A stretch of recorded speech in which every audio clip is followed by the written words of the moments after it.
That's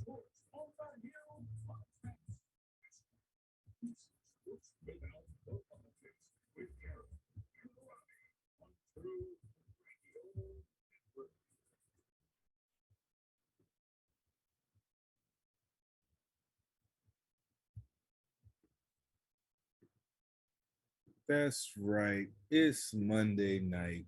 Sports on the Hill podcast, episode 256, coming to you live from the lab. CP3 got Robbie G in the man cave. And as always, we love being here for you, and we're glad to have you tuned in tonight for the best DC sports coverage you're gonna get anywhere. We had a exciting NFL wildcard weekend. We have a live look-in game with Arizona versus the Rams on the first ever Monday night football wildcard game. And the Rams are up 7-0 right now in the first quarter. They just went to commercial. As always, we're going to recap the Capitals week that was another not too impressive week for the Caps, but we talked about it last week about them missing pieces and trying to get healthy. Then we're going to break down the wild card weekend with Dujanet after we had that great segment last week. We're going to have a recap of the weekend and talk about the game that's going on now and look at the upcoming matchups for next week in the divisional round.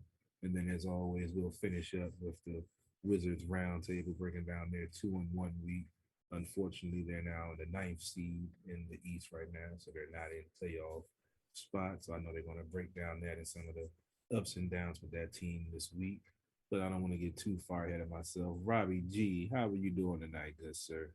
Good, good. They're actually 3-1 now. They won a 2 o'clock start time game, so a really exciting game against Philadelphia that I'm super excited to break down. I don't get to watch all of games very often because I'm usually have to put somebody to bed or deal with something. But a 2 o'clock game on a Monday, perfect. I had the day off and I got to watch the entire game, and they put a masterful performance. 7 players in double figures today, Carol. So they really spread the ball well, and I'm excited to talk about that game, all the other games for the 3-1 week, and the Capitals. It's sort of hit and miss. We won one, lost one. I thought the goaltending was very good in the first game. I can't put it all on Sammy in the second game. I think the defense, laps. It's tough. We're not getting the same players each game, and it's just this lack of chemistry. And they're doing the best they can. I mean, I think that they're playing some good hockey. I think Vancouver is actually playing great right now. I think my dad was like, "You lost to Vancouver. They're not that good." I was like, "Well, they weren't good." And then if you look at their last 10, they've won like 8 of them since Gabby took over. So, they're a different team, and Gabby knows us well. So, but yeah, lots to break down in that. But the playoffs were great. I was rooting. I had nobody in that I was rooting for, Carol, but I was rooting against 4 teams, and all 4 of them lost. So I had a perfect weekend in the NFL. So this is kind of like a bonus game for me because I was excited either way. Whoever wins. But yeah, it's been a fun 3-day weekend, and we should say a little thing about Martin Luther King. He was an amazing man, and I feel blessed that we get a day to recognize him. I think that it's very cool that the NBA does some day games during that thing, and they sort of they were celebrating him all day on the broadcast there. Carol, do you have any thoughts on that before we start talking hockey? Yeah, it's definitely a pivotal day for this country, especially where we are. Unfortunately, right now, I'm actually watching a show right now, Godfather of Harlem, that talks about Bumpy Johnson and Malcolm X in those civil rights time, and they were just mentioning Martin Luther King and his version of the civil rights as opposed to Malcolm X and his thought process. But it's definitely something we all as a country need to sit down and think about those times and try to remember why we had the civil rights movement, that we care about every fellow man, woman, child, no matter what color, race, creed, or whatever. It shouldn't even matter. But right now in this world, we need a little bit more of Martin Luther King, and a lot of people turn the other cheek. looking for equality, judging people by their character, not by their skin color or whatever, political views or whatever. So it's just you know, we all need to reflect back on some of those times when we were divided and what brought us together. And hopefully, maybe we can try to come back together as one country instead of a divided country. Yeah, for sure. Well said. You know, I think it's important that we celebrate days like today. I know we always say we're DC Sports without the politics, but there's no politics about this. It's all about a man who really changed the world, and somebody that we should all look up to and try to aspire to be more like. So, an important day in our history. Hopefully, people did something good or spent time with family, or on a day like today. Going into the hockey, it's a long layoff.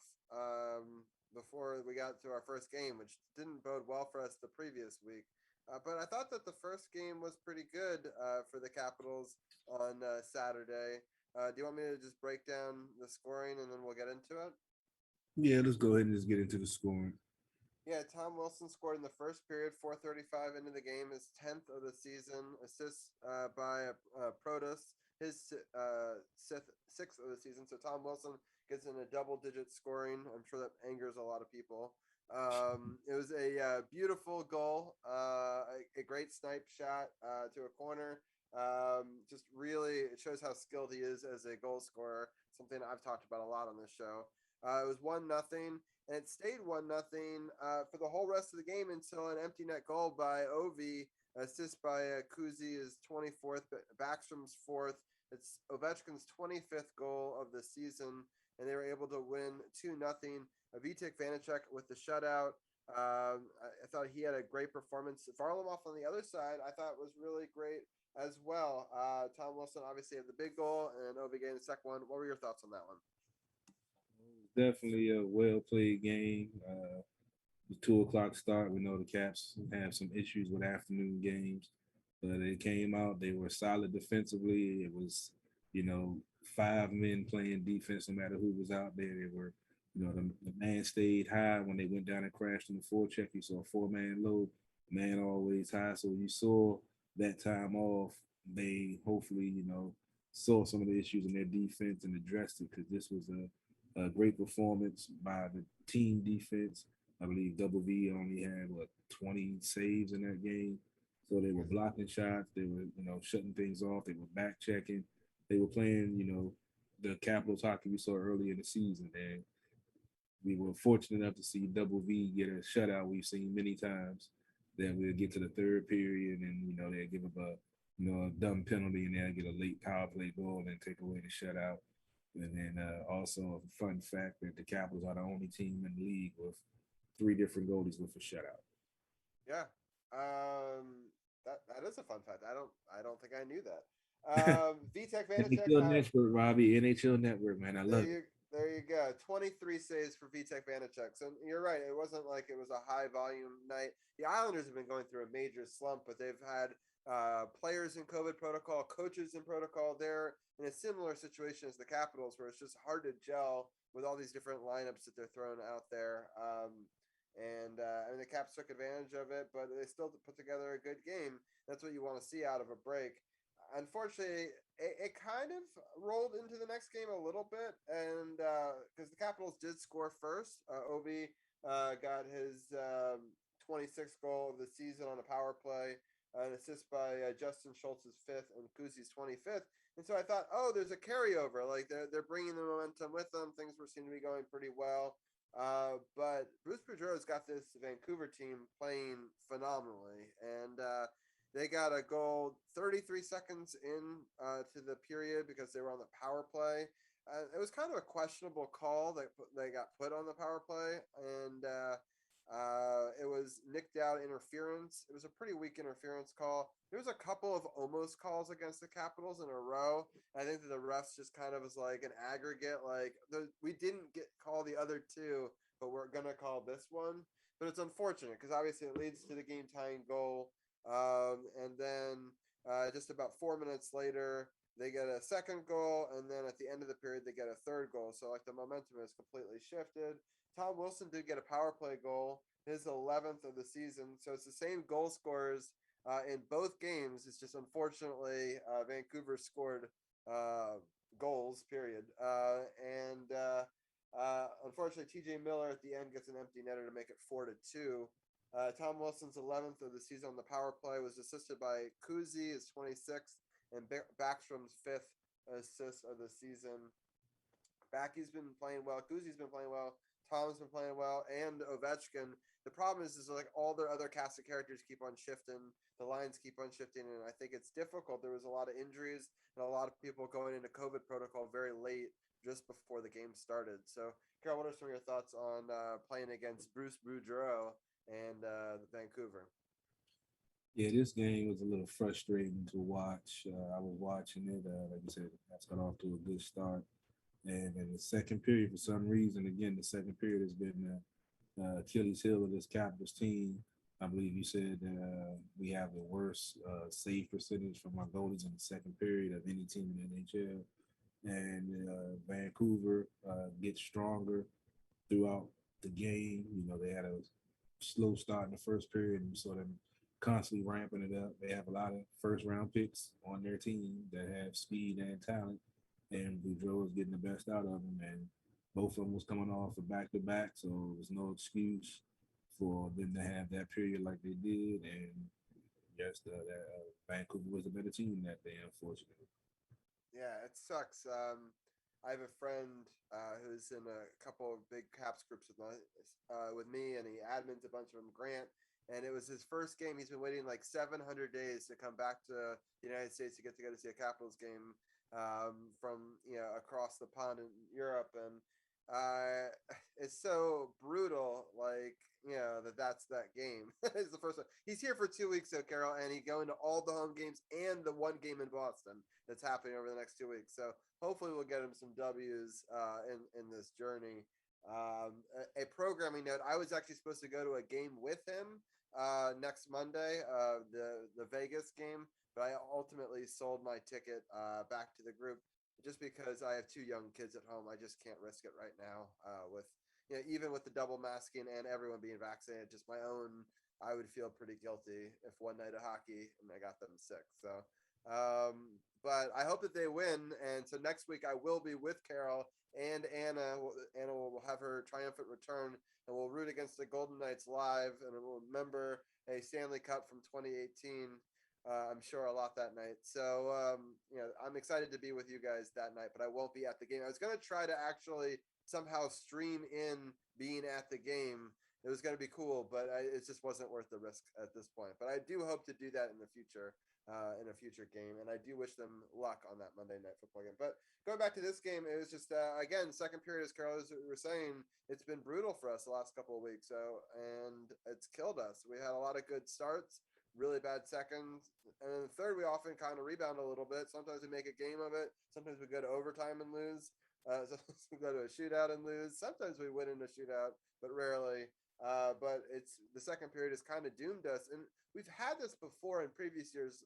A period that we take off and we don't see a solid 3 periods of hockey. But for me, it's the shifting of these lines. Like if they had stability and they played together in practice for a couple of weeks and a couple of games together instead of people getting injured, it sucks. TJ Oshie, like I was so excited for him to come back and like really do it big, and they did an amazing interview of him. I even shared it to the podcast page if anyone wants to check it out, with TJ talking about coming back and all of his hopes and all of his things. I hope that this injury, that whatever he has just now, doesn't sideline him too much, because he was so excited to produce and help carry the load, especially for the young guys that had been doing it for them all season while he was out.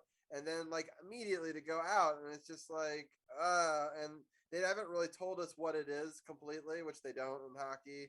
There's So upper body injury. right, and so it's just brutal because I'm like, God, we just got him back. Like, it That's kills me. that's been the story of this season for real. I mean, a lot of folks forgot about Mantha, who had shoulder surgery. I totally forgot I he know was. I want to wear my Mantha gear, but it doesn't make sense if he's like on injured reserve. I just have to talk about that. So it's like, Hopefully, he will be coming back soon. We finally got Nicky back. He was back for 2 games before he was out with a non-COVID illness. And it's just been piecing people in places to replace somebody else, and And it's not really even players, it's also the coaches. So like a lot of people are saying, I've said for a while I don't like our special teams coach, right? We've been on record saying we think that he could move on, but he was on COVID protocol and couldn't coach them the last game. They were 2 for 2 in the power play, Carol, and they've been atrocious for the last few You months. got to remember Nikki and Oki was out. That's two key pieces of the top line. That's why they were playing so bad, because you didn't have Oshie in the bumper position, which he is excellent at. You didn't have Backstrom along with Kuzi and Ovi on the top line with Carlson. So I mean, that's why I understood the lag, because Wilson, he's good in the bumper position, but he's no Oshie.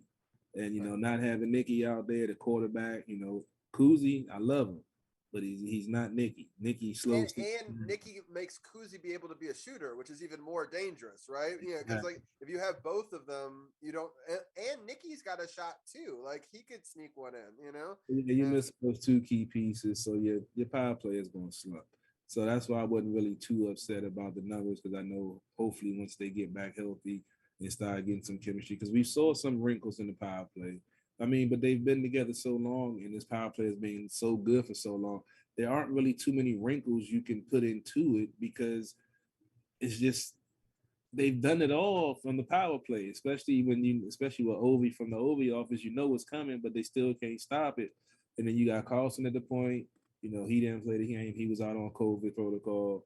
And I mean, you missing those pieces. So you hope that you can keep it humming at the 20, 24, 25% level, but it's not going to happen when you're missing two key pieces like that. And hopefully they can just get healthy. That's been the number one enemy of this team, not any other team for real. It's been injuries and COVID, because we can't, like you said, we can't get any consistency. We can't get people, steady lineups and steady lines. They know who they're playing with in the game, that chemistry. And it's wreaking havoc on the team right now. We can only hope that all-star breakers around the corner, and hopefully, some of these players can get back, Oshie, Mantha, and we can get some consistency back in these lines, and start getting ready for that playoff push, because right now they're in third place in the Metro, and the damn Rangers in first place. I'm happy you just said that because I just got a message from Brian. It's like, in your hockey segment, don't forget to say who's in first place. I'm like, God damn perfect, perfect timing, man. Perfect timing, man. I Yeah. saw the status when I posted the graphics on my page. I was like, Jesus, the Rangers are in first place. What is this world coming to? Yeah. So we don't play them for some time, so it'll be interesting to see when that happens. Let's look ahead to the schedule, because I do know that people want to get into some football talk as well. We got Winnipeg on Tuesday, Boston on Thursday, Ottawa on Saturday, and Vegas next Monday. So, Carol, what is your thought about playing Winnipeg, who we beat the last time? Hopefully, this is another game the Capitals can get their defense together, and put a solid defensive game together, and get their offense clicking. Like I said, hopefully get some people back, maybe Oshie or somebody to come back this week to try to get some of that chemistry and get some of that veteran leadership out there on the ice. Also, the Bruins, they definitely owe them something after that 7-3 butt whipping last Monday. Ottawa, that was a tough game earlier this year. The Capitals won, but you see, Ottawa's definitely getting better. They're young, they're fast, they're hungry, they play solid defense, and the Capitals going to have to put their best hockey out there to beat them. Also, Vegas, I haven't really seen too much. Haven't followed them too much this year. I believe they're top in the West, I think, or if not number two. So as always, like I say, the Capitals, if they play their hockey, play solid defense, get the forecheck going, don't get too fancy, simplify the plays, and hit the back of the net, they can beat anybody. But if they don't give that 60-minute effort and 200-foot ice effort all the way up and down in every zone, then it could be a long week for this team. Yeah, so Winnipeg we beat before, but they've been playing pretty good the last couple of weeks. They've won against Detroit, and they beat Arizona and at Vegas. So they've been definitely playing better. Boston, we saw how tough Boston is. They're one of the hottest teams in the NHL right now. Ottawa has also been playing really well. They actually had a big break. A lot of these teams with the COVID and all these different situations had to take breaks, but they came back and went to Edmonton and to Calgary and got wins over there. And that's a tough swing in Canada for Ottawa. And then Vegas is always very difficult. I mean, they've been on a little bit of a slump lately, but I think that obviously we beat them in the Stanley Cup. I'm sure that they're going to want blood every time they play us. And it bothers me that I can't go, Carol, because I've been to every single regular season game against Vegas that's ever happened here. And so I was trying to keep that streak alive with this game. So that'll fall. But it'll be fun to talk about live in the third period next week for sure. No doubt, no doubt. You're taking the safe approach, the smart approach. Nothing wrong with that. Better safe than sorry. Like I say, you're vaccinated, double mask. Anything is possible in this day and age, and it's not worth risking it with two young kids at home. Yeah, for sure. My dad is in chat, and he says thanks for making the right decision. So, all right. Well, let's get into some football talk. We'll do hockey talk a little bit faster today because I saw that Dugenet was on the line, and we can get into this great football talk. So I want you guys to more break down the Saturday games. I didn't get to watch them as much. The outcomes were the way I wanted them to go, but I'll definitely speak more on the Sunday games because I was able to watch some of those. All right, I can do a quick rundown because I did actually have a chance to take some notes. What's going on, Dugenet? How you doing, my brother? It's been doing fine. I'm excited for this. I know we can't get to the Cowboys game right away, but I can't wait for it because already, it was. I already know he probably got a speech and everything. I have something to say. I know Dugenet does. It's gonna be so much fun. But we can get through the Saturday games first, and then we can have some fun with some of the Sunday ones. All right, let's go ahead and get started on this recap of the wild card weekend it was that actually still undergoing right now. LA is up 14-0 on Arizona with 7 minutes and 50 seconds left in the second quarter. They look pretty much in command of this game right now. Odell Beckham Jr. caught the first touchdown, and I believe they rushed for the second touchdown. So the Rams are in pretty much control right now. I took the Rams, so I'm not really shocked at what the score is right now. But the first game of wild card weekend, Cincinnati broke a 30-year playoff winless drought by defeating the Raiders 26-19. Joe Burrow went 24 for 34, 244 yards, 2 touchdowns, no interceptions, 110 quarterback rating.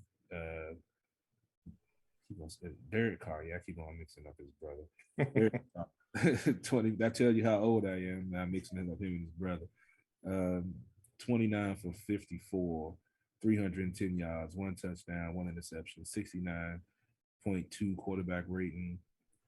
To me, this game, I was at work. I was still watching. It was a very entertaining game, and I want to get Dugenet's take on the play I felt was pivotal. Because Cincinnati pretty much had control of this game. And in the fourth quarter, it was 4th and inches, I believe, on the 10-yard line. And my opinion was I would have went for the first down and then went for the touchdown to put your foot on their throat so it wouldn't be no doubt, if we can make this happen, we can make that happen. We can probably pull this out. And he took the field goal, which is, I'm not mad. I just would have went another way with it. And Vegas found the way to make this game way more interesting than it should have been. And I felt like you should have went for it. I felt like he was coaching scared. And then when it came down to it, Carr made a boneheaded play throwing in the double coverage, which he does. But he got bailed out because of that, because I felt like he started coaching scared. When you saw the game from the start up until the fourth quarter, he was aggressive. He was coaching to win. And that last 7 minutes, he was coaching not to lose. And it almost cost him. What do you say, Dugenet? I agree with you 100%. This is why I don't like Zach Taylor. It's constant. It did this during the regular season as well. It gets in these situations and he forgets that he has Joe Burrow as his quarterback. He forgets that he has Jamar Chase. He forgets that he has Joe Mixon as his running back. I would have tried to go for a touchdown. I felt like they needed more points because we know what the Raiders have been doing. They've been hanging around right around that third quarter and hanging around in the game until late to buy themselves some time to be there at the end of the game to be able to make a last second heroic deal to try to steal a game. And I felt like he was giving them every opportunity to do so. The thing of it is, though, for the Raiders, this time they were 0 for 2 in goal-to-goal situations, and they were 1 for 5 in the red zone. That ain't going to cut it at all. And it proved to be the difference in this ball game. And, of course, the turnovers, the 2 that they had versus the 0 that, Cincinnati had were the difference. Got to give Cincinnati's defense a lot of credit, though. I thought they did a pretty decent job of being like, okay, we're just not going to – we know what's coming here. We're not going to get beat over the top. We're going to give you everything in between the 20s. But when we get down in the red zone, we're going to tighten this thing up. And it's exactly what they did, and they were able to get that last-second pick at the end. And, of course, like you said, it was a bad throw. Shouldn't have been thrown. Carr trying to force it there, trying to make something happen, and it definitely wasn't there. So there you go. That was the game. Who I thought was going to win won, but again, Zach Taylor coaching scared. That's not going to cut it at all. Going to need him to be a little bit more free. You're either going to have to go get a game and win it.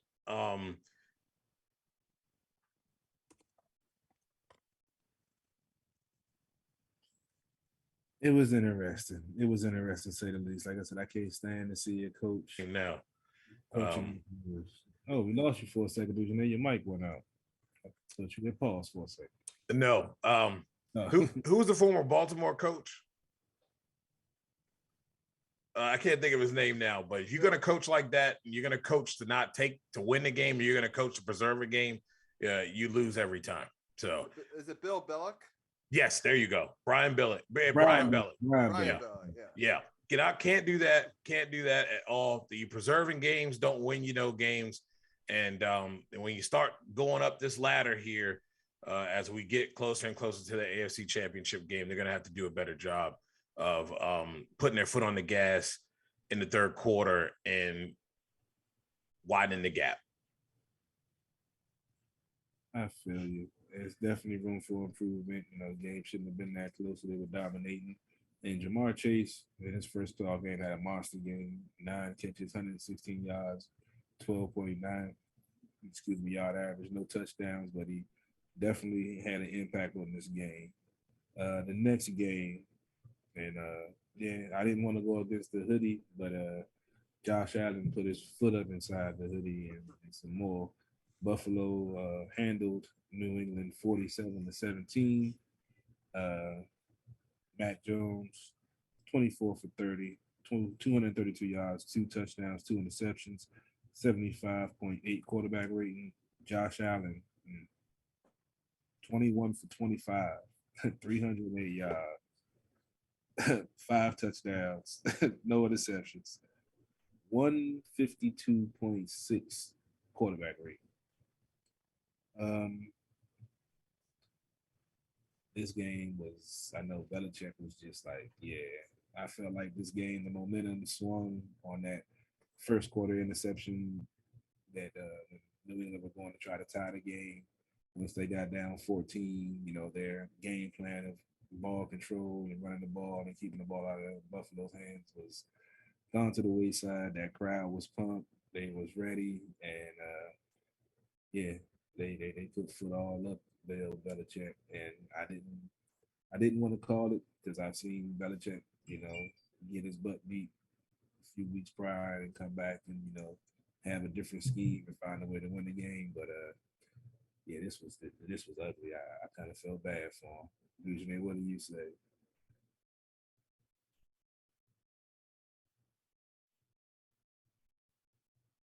Did you double mute yourself, Dujanay? No, my internet is jumping in and out on me here. Oh boy, what fun! We all have those fun internet issues sometimes. Yep. I've been having internet issues all day myself, so I feel for you.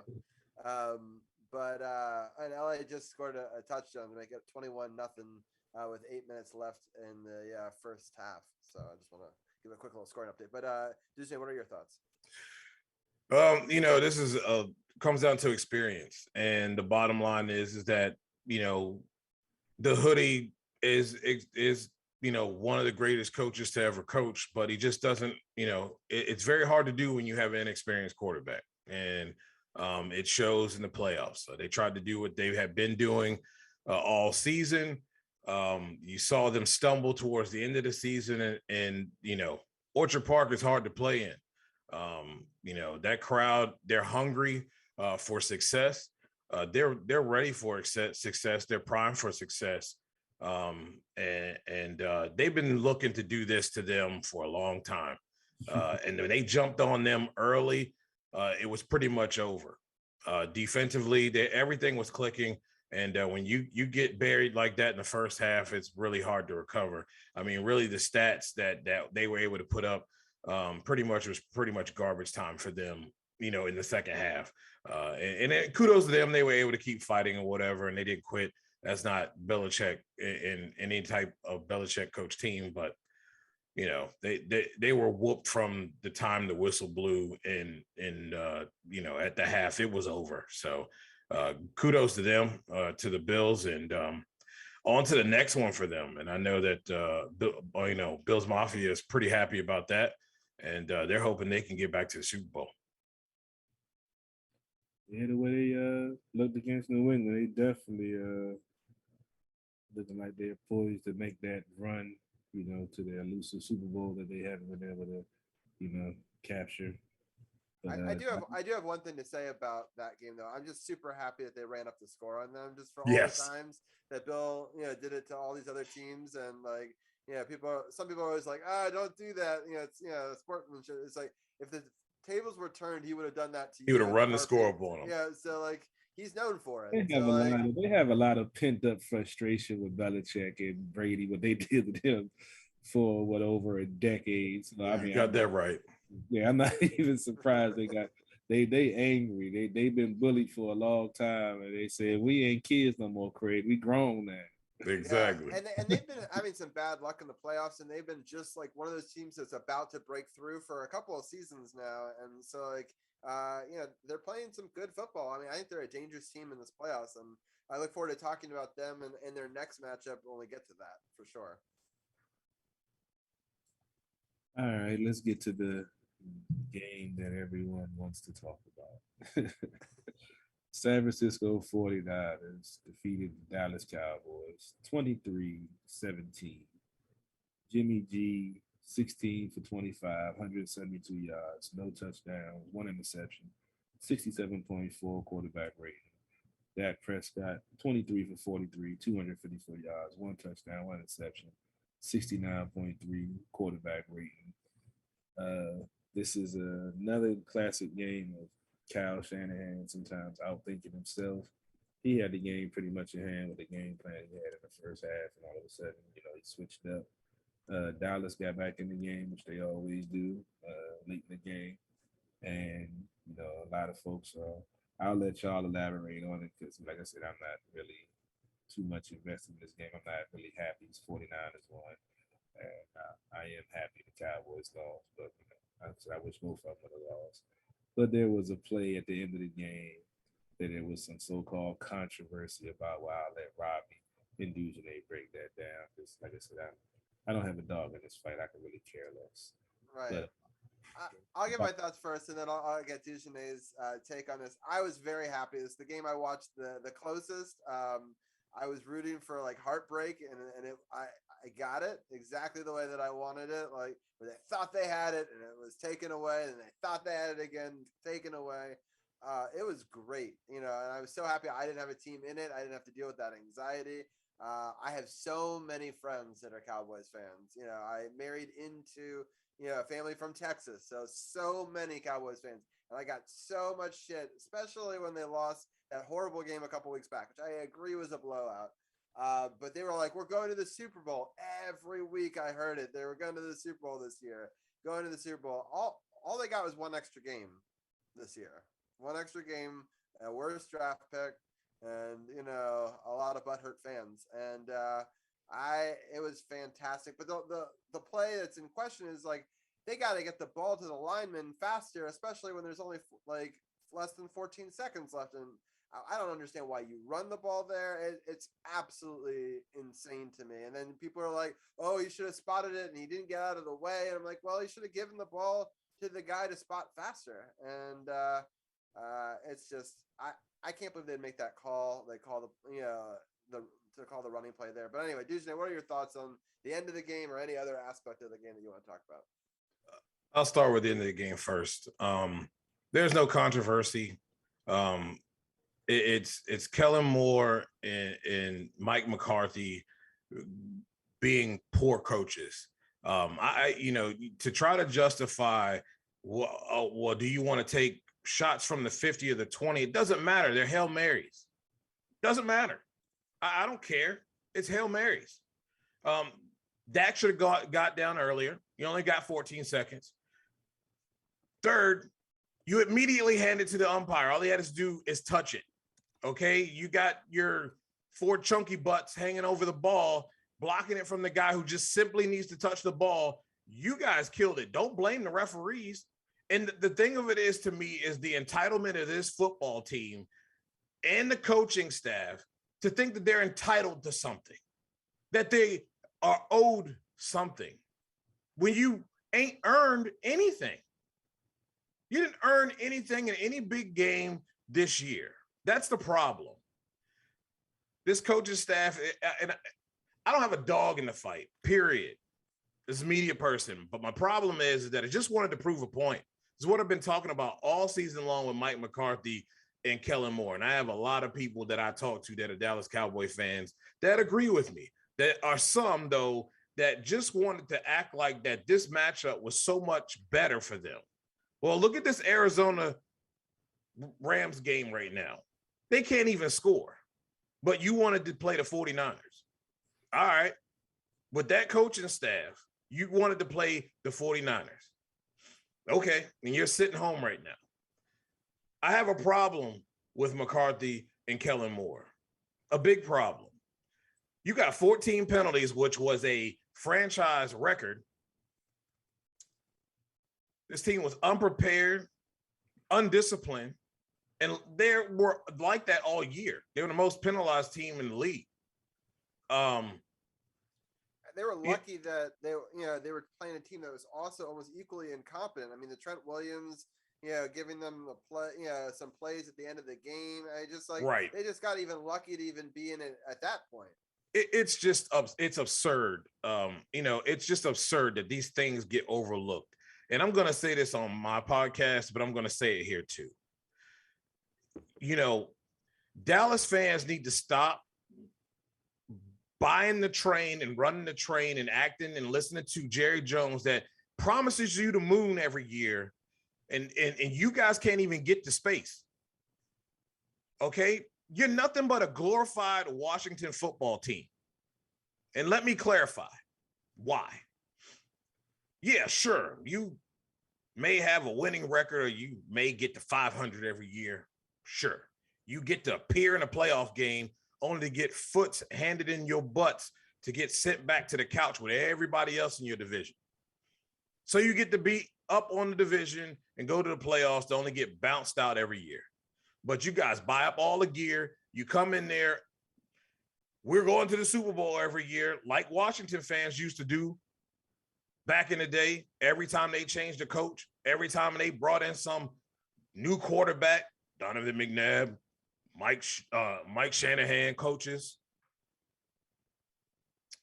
Y'all need to stop. When are y'all going to start not buying gear and not showing up to the stadium? Because isn't this getting old?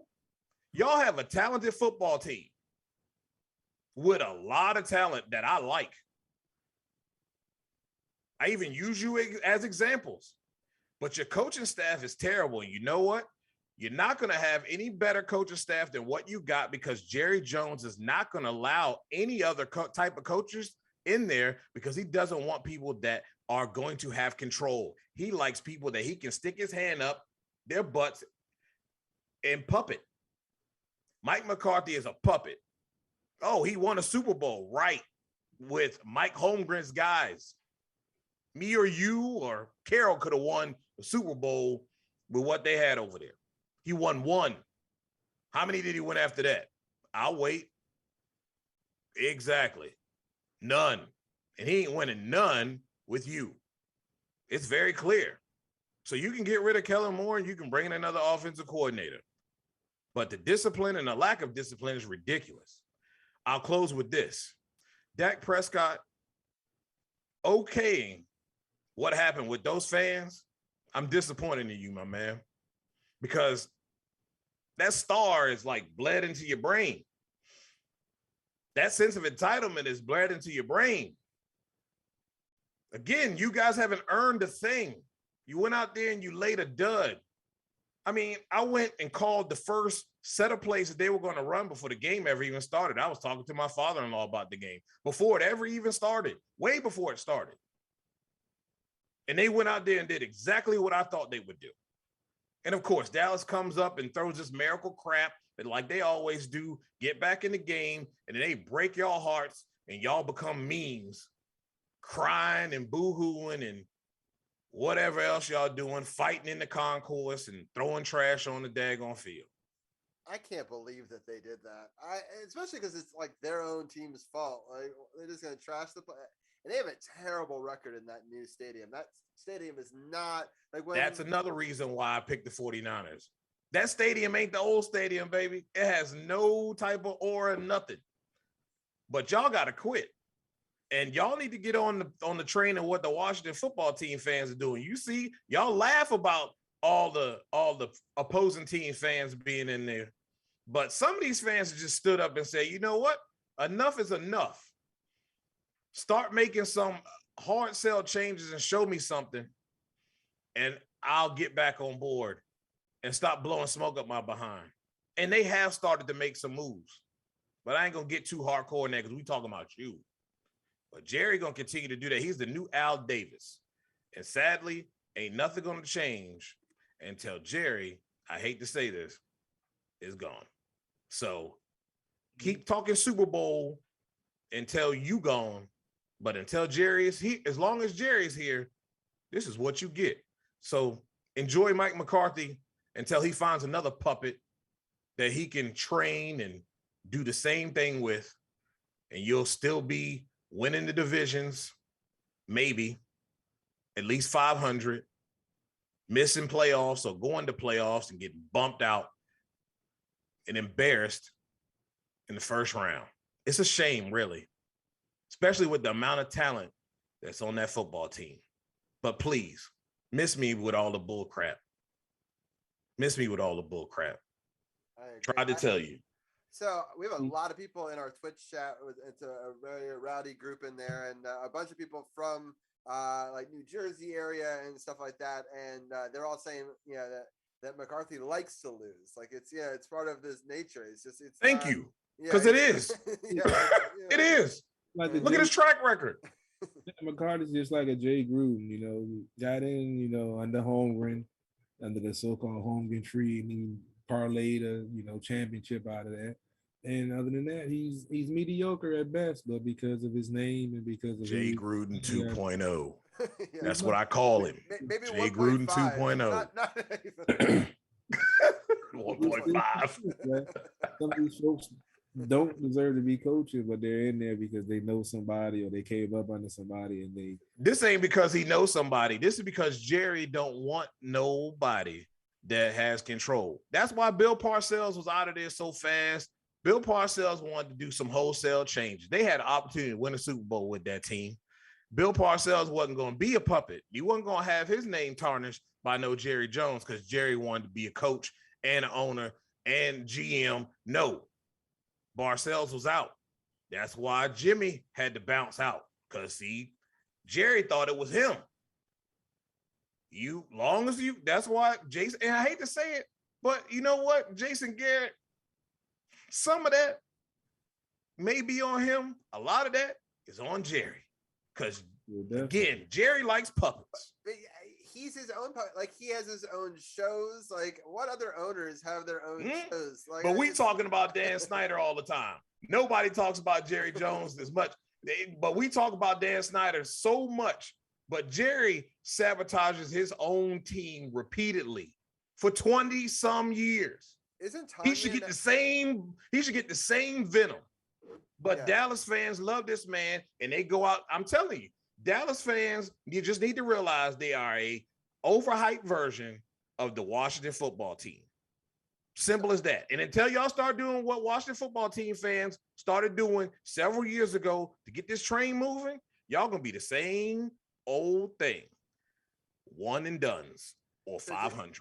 Dujane, real quickly, because I want to get your thoughts. You know, the Washington team has tried to change their image over these last 2 years as they build to whatever is happening on, Groundhog's Day.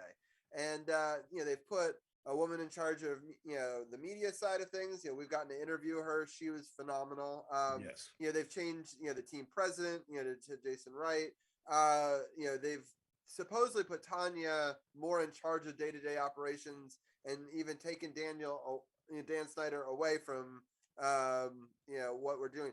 Do you think it's working? Do you think it's just smoke and mirrors? Or what do you buy what's happening there in the culture shift?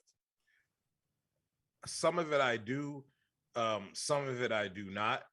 But I'm going to say this. Fans have to realize, and I'm going to go with what Carol always says. If you're not willing to buy in and you tired, then go on. Because don't expect an overnight change when this has been years of despair and like bad management that's been going on. It's not a snap of a finger and this stuff's going to change. They have to get this stuff in place and it has to build. So do I think they're going in the right direction? Absolutely. And we just have to allow this stuff to take hold, take root, and allow it to grow. Notice what I said. We planted seeds now. It has to take root,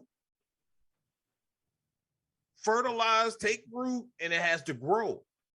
So it hadn't even had time to take root yet. There's still things that are still coming out that we had to come out this year that ain't got nothing to do with this coaching staff, that they gotta go and pull that weed out, shake the dirt off, and get that stuff out of here. They're still cleaning stuff that they have to, they sifting through, getting them weeds out of there from the wheat. You get what I'm saying? So once they get these things out and they start putting in new things in there, allow that stuff to take root and grow, and we'll start seeing a lot more changes. But it's just going to take time. And I think they're moving in the right direction. They're trying. You got to at least give them that, man.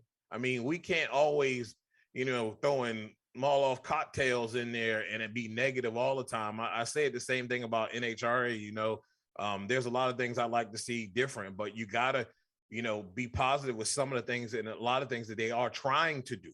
So it's the same thing here. Everything's not going to change overnight. You got to give it time to grow.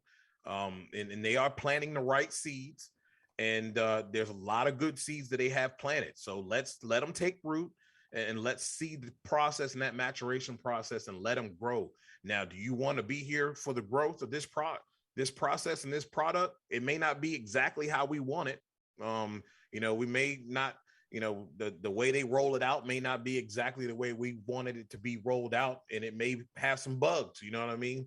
But they're trying to do their best. So you're either on board with it or you're not. And if you're not, then as Carol says, there's another team down the road. There are a lot of them.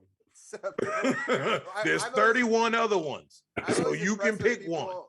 From other countries that pick teams across the board, so like you don't have to pick the team in your local, I know a lot of I know one person who's from Philly who's a diehard Cowboys fan. Bro, we got Cowboys fans in the Washington, D.C. area. They ain't never been there. So you get what I'm saying? Like, y'all got 31 other teams you can choose if you are absolutely emotionally and just physically, emotionally, just done with the Washington team.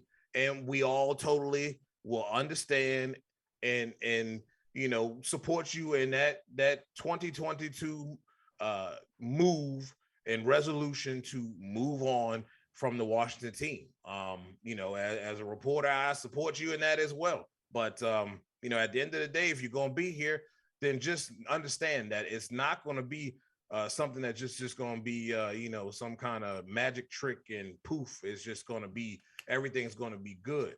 It was a lot of things that were done that need to be undone, and it's going to take time to get that ball rolling, get the people in place, get the seeds planted, and then let them things take root, let it grow, and see the maturation process, and let those things grow and see where we go from there. So, but I do think those seeds that they have planted, great. Julie Donaldson, excellent seed to have been planted. And I like the direction that they've gone there in the media side. And there could be some more diversity. I will say that, being in the media side, but they have put some good pieces in place, and they do a very good job of promoting Washington football, and doing a better job of doing that. It's nice to see women in the forefront, taking that and spearheading that as well. And she does an excellent job of spearheading that and being a pioneer for Washington football. So I do think that things are moving in the right direction, and just have to, just let things grow, guys. Let things grow. Real quickly as I wanted to get Carol's thoughts on it too, but people still to this day are like, it's the same women hating team that it was 2 years ago. Like, they're not even looking to see the changes. And that's just so disappointing. And I know that they're just Cowboys fans trolling, but they're just like, how many women are in important power positions on your team or any of the other teams for that matter? Right. Exactly. So it's easy for them to say that we're doing the wrong thing, but I'm like, I don't see it in any of the other teams. So, I mean, that's just my thought on that. But Carol, I'll get your take. Honestly, the whole so-called culture change and all of the fans, to me, it's all bull. As I said before, the history of this team is, checkered at best. We had an owner that traded the first round pick because he didn't want to draft a black player. Think about that. When you're complaining about Daniel Snyder playing fantasy football with a team and he's the worst owner ever in the story franchise. To me, it's all bull. Because once you win, they forget about all of it. Mm-hmm. They won 3 Super Bowls in 10 years, and all of a sudden, all the fan base forget about the other 70 years where they were 500. And it's a story. This is not the Pittsburgh Steelers with 6 rings and decades of going to the playoffs in a row. I hate to say this, and even the Cowboys that had decades of being on top and won Super Bowls in a row. This is the Washington football team, used to be Washington Redskins. Do your history. Go back and read and go actually, use your smartphone to get smart and not looking at twerking videos and cat videos. If you really love this team, go do some research on it. Learn that this team has been a quarterback controversy town going back to Billy Kilmer and Sonny Jurgens. So this is nothing new trying to find a quarterback because you think you have one and then, there's another guy. He could be the guy. Gus Frerotte, Heath Schuler, Jay Schrader, Doug Williams, Mark Rippon. I can go down the list. Most of y'all probably don't even know those names because you don't even know about the franchise. And Carol, I think it's important that, what do you value in a franchise, right? I think there's a question mark of what makes a successful franchise, because in a lot of statistical categories, Washington's been in the top 10, in money made and merchandise and, a lot of these. That has nothing to do with on the field product. Right, that means they have a great PR team. This is my point, though, about these multi-million-dollar rappers That doesn't mean they're good. They have a great PR team that pushes their product that makes you want to buy it. But that's my point, though, is what does Dan want above all? Is it winning or is it to make the bottom dollar? And as most owners, he just didn't know how to go about it. Right. Well, and that might be so. But my whole point, though, is like there's different benchmarks for different teams and stuff like that. Not every team's going to win on every year. And I hope that we get a better team put on the field, but they're not necessarily going to change too much if they're being successful and making money. And until it hits that point, I don't know if you would ever get a real major shift. Right. I mean, he ultimately wants to win. I mean, but everyone wants to win. I don't think anyone is like, I want to lose to make money. Like, I mean, that's the ultimate goal is a business, and to make money. You win Super Bowls, you make more money. Right. So he started out as a businessman that owned a football team, and he treated it like fantasy football. He was just making moves, thinking, okay, I plug this person in, he's a all-star or all-pro over on this team, so I can bring him here, he'll do the same thing. And granted, he made a mistake. Then his next mistake was putting Vinny Serrato in charge. To me, that was his biggest error. All the other stuff everybody talk about, to me, that was his biggest error in him owning this team was when he put Vinny Serrato in charge. That debacle, trading draft picks for over-the-hill veterans and everything, that was crazy. And then the man that everybody demonizes, Bruce Allen, comes in, and he fixes the salary cap issue. Now we actually have depth. We actually have rookies that's signing their 5th-year extension because they actually want to stay here. But they want to demonize him because he didn't do what, yada, yada. I'm like, you can't have it both ways. Either let the man do his job, and when he does well at it, pat him on the back. And if he doesn't, he was brought in to fix the salary because he wasn't brought in to coach the team. He wasn't brought in to groom the quarterback. He was brought in to fix the salary cap, which is what he did. He did a beautiful job of it. That's why we have as much money as the cap, and this is going to be such a crucial offseason for this team moving forward because they have cap room. The other players around the league have seen what's building. So as most fans cry, nobody wants to come here. It's not a winning culture. But until you get those people to see that the organization is changing and where the focus is with the head coach like Von Barrera, who's football oriented, I don't agree with all his decisions, but he has a good track record and he's following his plan step by step. We were talking about Buffalo, similar plan they were on with Sean McDermott. Yep. They definitely peaked earlier than everyone expected. Josh Allen, I know I didn't expect him to take such a huge step this early in his career to be where he is, but sometimes the stars align and everything lines up and does work out in your favor. Unfortunately, being a Washington football team fan, we've seen the other side of the spectrum where it never works out, whatever plan they come in with, because it's flawed or they have a coach that doesn't want people to have more knowledge than him on the staff, i.e. you see Sean McVay in the playoffs right now, who should have been the next head coach here. Jay Gruden should have never been the head. Never mind, I'm going back in town. I don't want to go there. But the team is on the right path. They headed in the right direction. And it takes time. Yes, other teams can go from worst to first, and then there's Cincinnati, and yeah. But as the fans all complain about, this organization is like no other. So why are you going to try to compare it to somebody else? Well, they did this and they did that. But they didn't have a GM that was trading first round draft picks for 30-year-old veterans and, wondering how come we have no depth and we have no talent.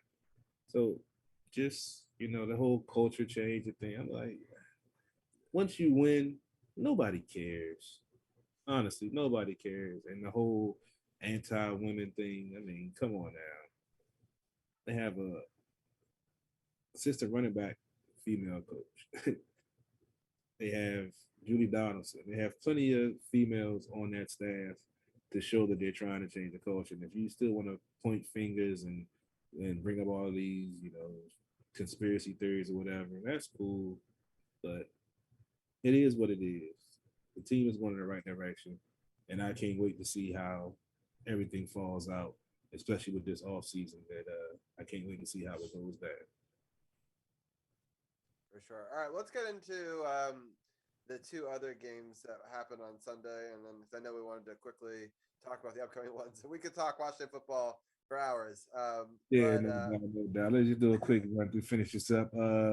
Kansas City doubled up Pittsburgh to end Ben Roethlisberger's Pittsburgh career.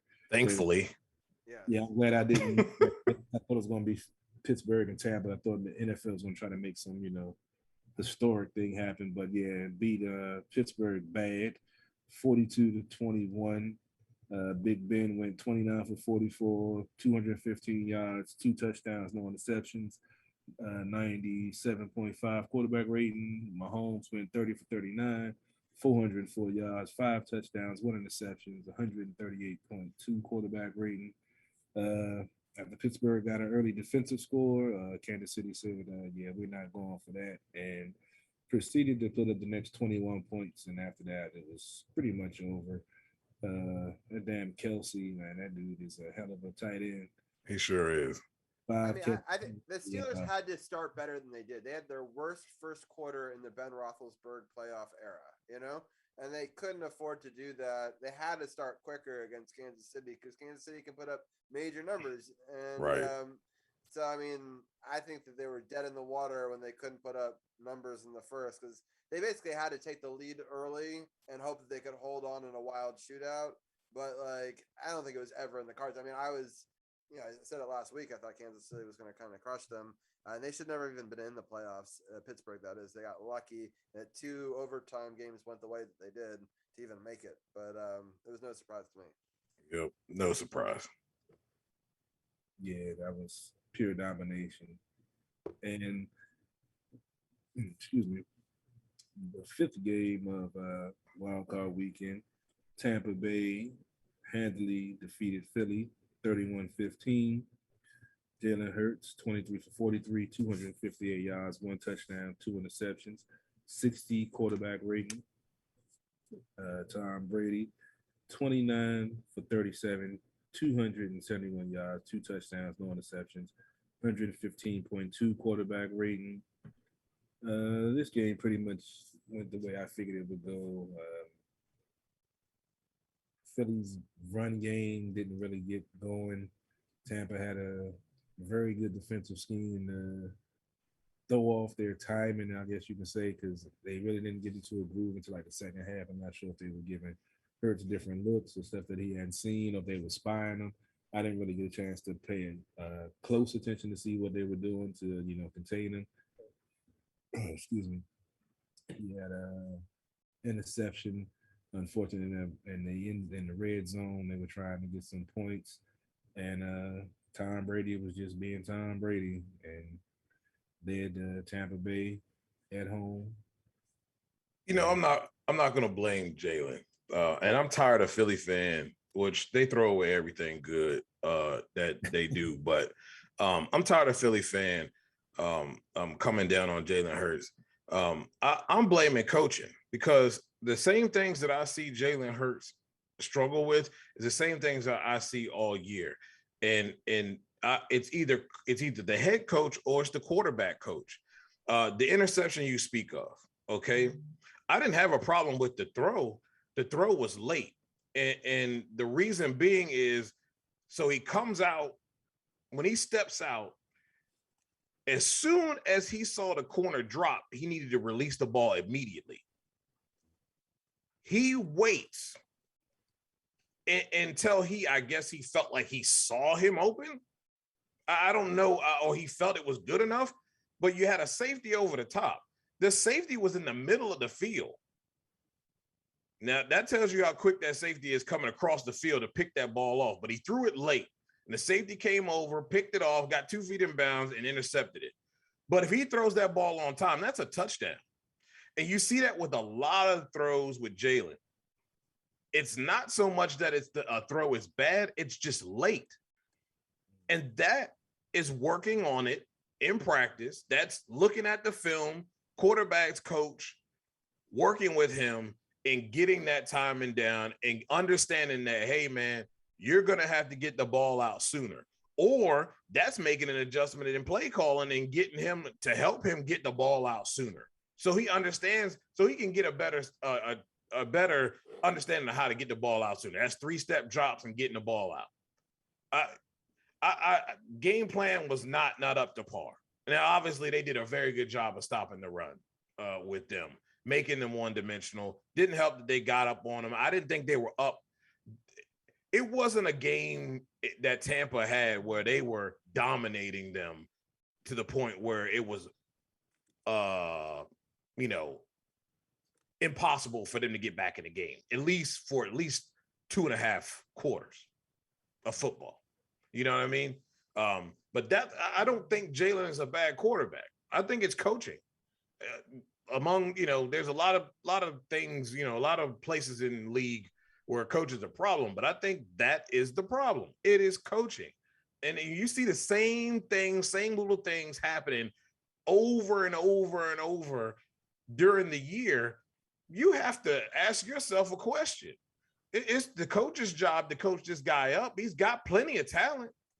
And it's very clear that he can throw the ball because he has spectacular games at times, but there's times where his skill set suffers. And I believe it's definitely hinges on either your quarterback coach or the head coach. But Tampa ain't going to get away with doing what they did against Philadelphia, against the Rams. They're not going to get away with that. I mean, it goes back to, as our friend of the show room, goes back to RG3 with the same thing. With these quarterbacks, these young black quarterbacks that have speed, they rather incorporate the zone read or, some of the college stuff instead of developing these young quarterbacks and showing them, learning how to read defenses and to go through your progressions and to do what needs to be done. They're rather take a shortcut and just say, okay, just break the pocket. The first read ain't there. Just break the pocket. You're fast. You're athletic. Make something happen. And you have to put that time in. That's why I say that's the difference in between, young athletic. I'm not just going to say black because there's some athletic white quarterbacks also. We see the same thing with Taylor Heineke. He does the same thing. If he Reed wasn't there, he'd just break the pocket, try to make something happen. Then you saw him developing and making his reads and hitting check down and not trying to throw in a double coverage, trying to make something happen. And you see him developing. And unfortunately, we see that with young, minority or young mobile quarterbacks that they take the shortcut. They don't want to teach them how to read defense. They just want them to be explosive and break the pocket. And, they don't want to take the time or the patience to teach them how to, read defenses and go through your progressions and your check downs and all of that stuff. Right. Yeah, I mean, for me, this was never going to be a close game. It's why I didn't want the Washington football team to squeak in and get this game, because I felt if they had gone into Tampa Bay, a similar situation could have happened. I know we beat them at home, and should have beaten them too. Yeah, and I know you feel that way, but I still think that we could have beat them. This could have also happened to us. Especially with the injuries and, COVID protocols and stuff like that. Yeah, if we're fully healthy, maybe it's a different story, but we weren't going to be, and it was, it's such a tough season. But anyway, I'm just happy because I was rooting against the Eagles, the Cowboys, the Patriots, and the Steelers, and I got 0 for 4. So, we're able to have this bracket be without those 4 teams going forward. So that makes me happy. Real quickly, I always want to talk about your guys' thoughts on this. The Cardinals started the season so well, and the Rams have just kind of dominated the rest of the season, and it's kind of going that way in this game. We're just into the second half now. LA is still up 21-0, but I'll start with Dujanet. What are your thoughts on this matchup? It turned out to be pretty much what I thought. I was not expecting Akers to come back. I wasn't expecting to see him back out there, which is a big deal. They were able to pick up a few guys, but I think this is a combination of Kyler Murray being young. This is a combination of a young football coach in Kingsbury. They've been struggling in the last half of the year. And I think this is what we're seeing here. It's just youth in understanding and really, understanding the moment, understanding these big time games, understanding the end of the season and how things get tougher as you get late in the season. Kyler Murray is a young quarterback. I thought they could do some things differently. Obviously, they're missing D-Hop, but I still think they got enough talent to be able to get the job done. They're just not doing it. They're not executing well. And I think it's just a combination of all of that. It's nice to see JJ Watt back out there, but it's just not enough. Not enough for that Rams squad, which I figured they'd be prepared. I still don't think the Rams have enough to make it to the Super Bowl at all. But I do think they got enough to potentially, after what we saw with Tampa, I do think they have enough to beat Tampa Bay, because Tampa looks like I've been saying, they look like a wild card team, like they were last year. It's just, but again, we don't know which Rams club you're gonna get. But right now, they look pretty stout. They look like they're clicking right now. So it's interesting. Stafford just got a hell of a hit on him on that last one, but he's now under center again, 1st and 10. They're up 21-0. They look pretty good. I definitely can't go against Tampa Bay, especially if that's where the game is going to be played. I think that they are a much better team at home than they are on the road. So I think that has a significant impact on that. Carol, what are your thoughts on this matchup, the Cardinals in LA, and then going forward against Tampa Bay? This game is pretty much playing out the way I figured it would. Stafford, hungry, Rams loaded, defense top ranked. Arizona's been falling off ever since they 8-0 start. Going forward, I'm not impressed with Tampa Bay, and the Rams can go in there and beat Tampa Bay, especially if they had a run game. I've seen them running the ball tonight against Arizona. If they can pound the ball like that and be physical with Sony Michel and the other young guy that they have, they can go into Tampa Bay and beat Tampa Bay. Tampa Bay is not a world beater. And they had a lot of 3-and-outs last week. I mean, yeah, they put some points on the board, but they had a lot of 3-and-outs last week. Yeah. And against a good football team, they would have gotten beat last week. Yeah, I don't. I mean, this past weekend, they'd have got beat by if Philly was a good football team, a solid football team, they would have gotten beat. Yeah, because they had a lot of 3-and-outs. They had a lot of stalled drives. Do you remember last week when we were talking? Well, we're talking about Dallas wanting to avoid Arizona, right? Yes. Big mistake. I'm just watching this game and I'm thinking, I bet they would have rather played Arizona now. Absolutely. And I said it from the jump. That was a team that they should have wanted to face. It is the worst thing in the world to face a team that you've never played and haven't played for a while, or haven't played at all season. But then it's a team that has nothing to lose, has everything to gain, has a chip on their shoulder, and it's Kyle Shanahan. Like, I don't want no parts of that at all. And they beat the Rams. Like, it's not like they beat some dumpster fire of a team to get in the playoffs. They had to fight their way in, and they did it well. And then they're going to come in to your house with a chip on their shoulder. They know it's the Dallas Cowboys. They know it's in Dallas. I mean, they know what time it is, and they didn't even have all their players out there. That's, like I said, whatever. But my point was proven. Right. Let's get into the other one, the San Francisco-Green Bay game. Carol, what are your thoughts on that one? That's definitely a winnable game for San Francisco. They run the ball, control the clock, and keep Mr. Rogers on the sideline. It's possible. They got a quality defense. They can do it. And, like I said, I'm not a real big fan of Mr. Rogers. As I said, I'm not a big fan of Mr. Williams either. So I think San Francisco can pull the upset over Green Bay, honestly. Interesting. I don't see it that way. I think that Green Bay is going to smoosh San Francisco, but I will root for San Francisco just for all the craziness that happened out of Green Bay this season. And lying about status and all that sort of stuff, they can go kick rocks. I'll root for San Francisco all day in this game, but I still don't think they're going to beat Green Bay. But Dujane, what are your thoughts? Oh man, Carol. Green Bay. I feel you. I feel you to an extent, but then I look at what Kyle Shanahan and Jimmy Gag was about ready to do to me and ruin my whole entire night and my whole entire prediction when he wanted to go, Jimmy got sold, and Jimmy throw interception, and Kyle Shanahan wants to be and show how, show the Shanahan way.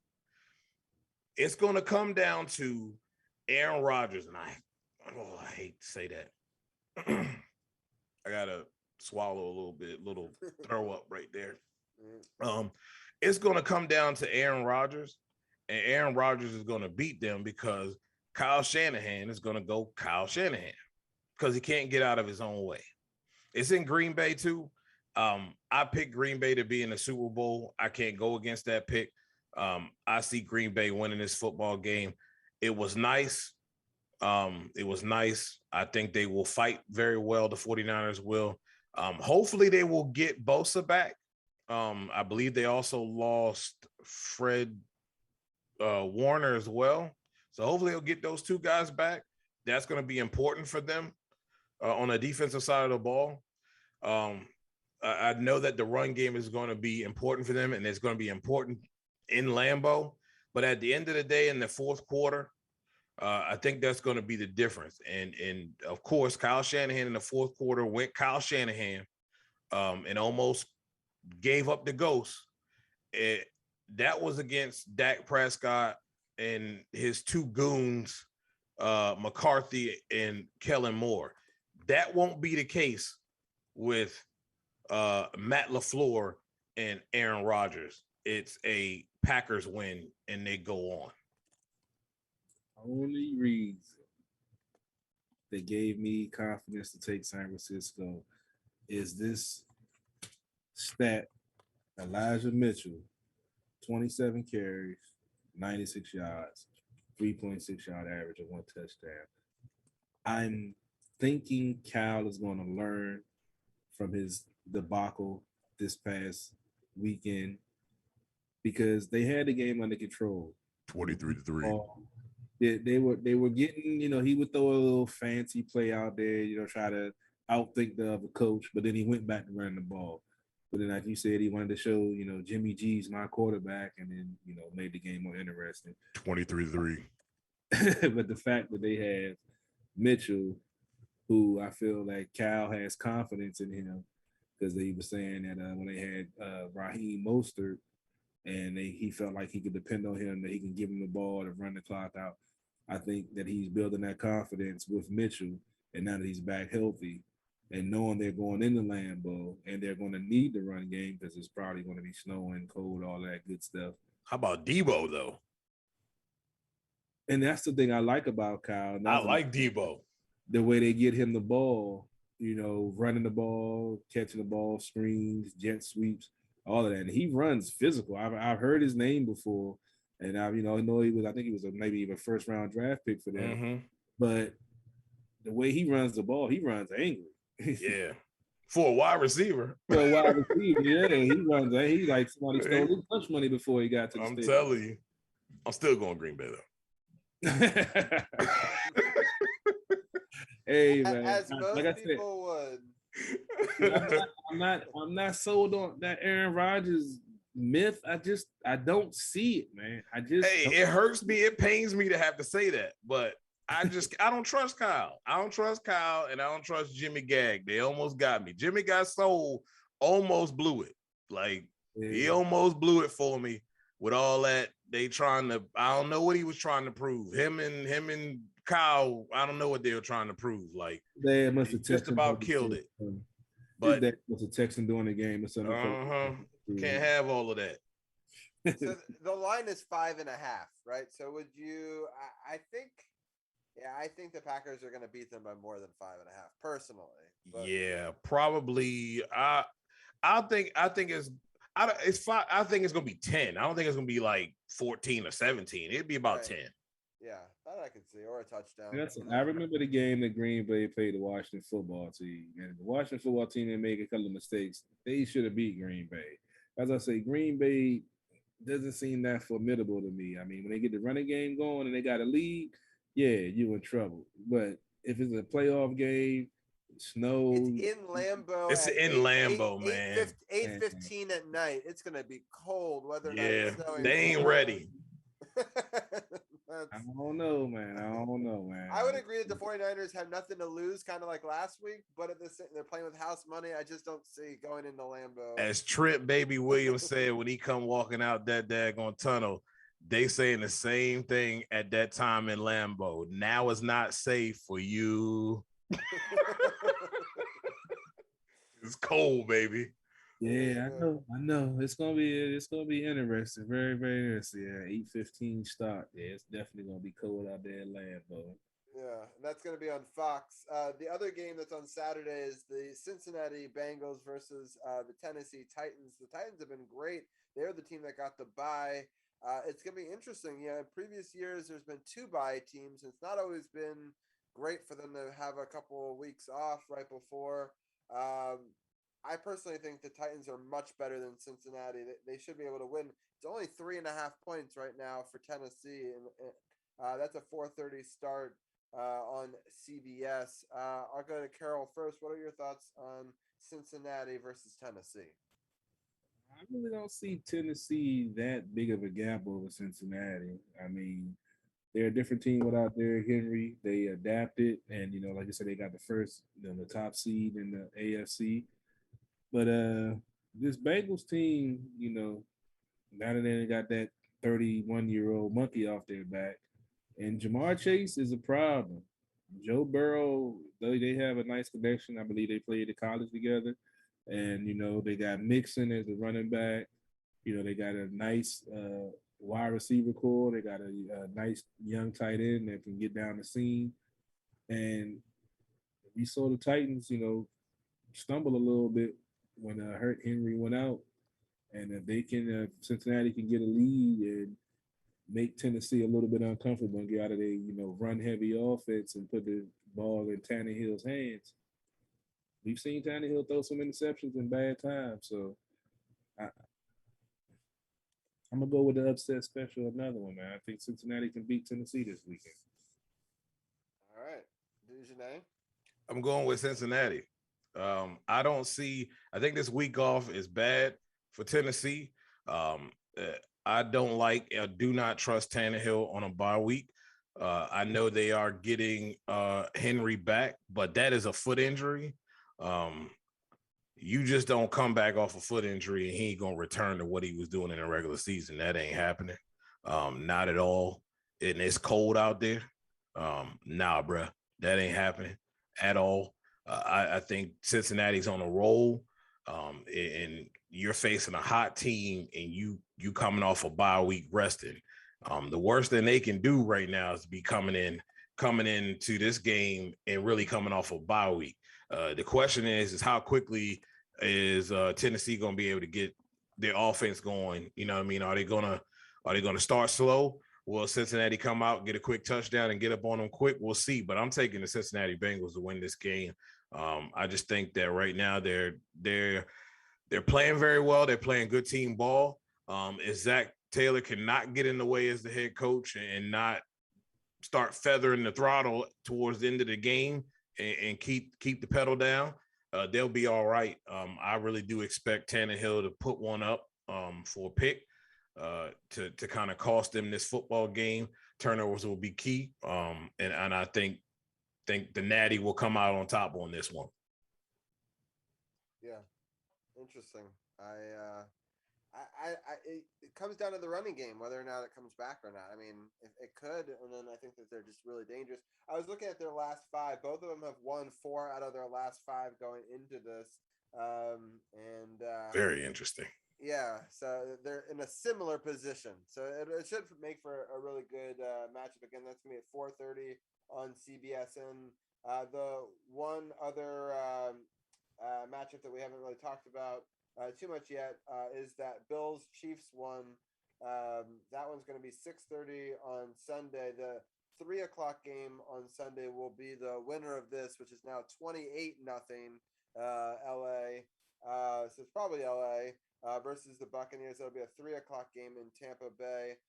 And that one will be on that one's on CBS. No, hold on. It won't let me click on it. But anyway, the Bills and the Chiefs is the other one. So those are two teams that have been in the playoffs a lot lately. I think the Bills have been close, but not quite made that next step to be championship level. The Chiefs have been right there at Super Bowls. It'll be interesting to see if it's in Kansas City, but will the Bills finally get over that hump and make it to a championship game? And then to hopefully to the Super Bowl, or does Kansas City, get in their way? I'll start with you, Dujane. What are your thoughts? I'm going with Bills Mafia. I think it's the slow start for me. Kansas City got off to a slow start against a team that scored 13 points in their last game to get in the playoffs. They too often get off to slow starts. I expect Buffalo to be ready. This is a team that's kind of got in their way over the last couple of years and costing them to come up short. I don't expect them to allow this to happen again. They got after New England and got up on them early. I think they're going to try to get up on them early as well. And it's going to be in Kansas City, so they want to try to silence this crowd a little bit. The cold weather, if it's cold, it ain't going to matter to them. Orchard Park is nice and crispy, so it ain't going to matter to them. It's a lot colder over there, so I expect them to get up on them early.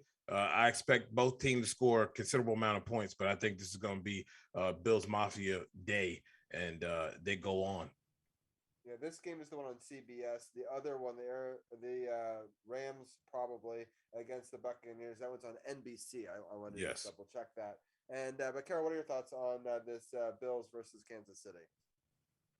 It's definitely going to be an interesting matchup. Two cold weather teams, Kansas City looking to get back to that Super Bowl. Buffalo trying to get to the Super Bowl. Josh Allen with something to prove. I think Kansas City defense did play pretty well. This is a tough one. This is a coin flip right here. I guess I'm gonna go.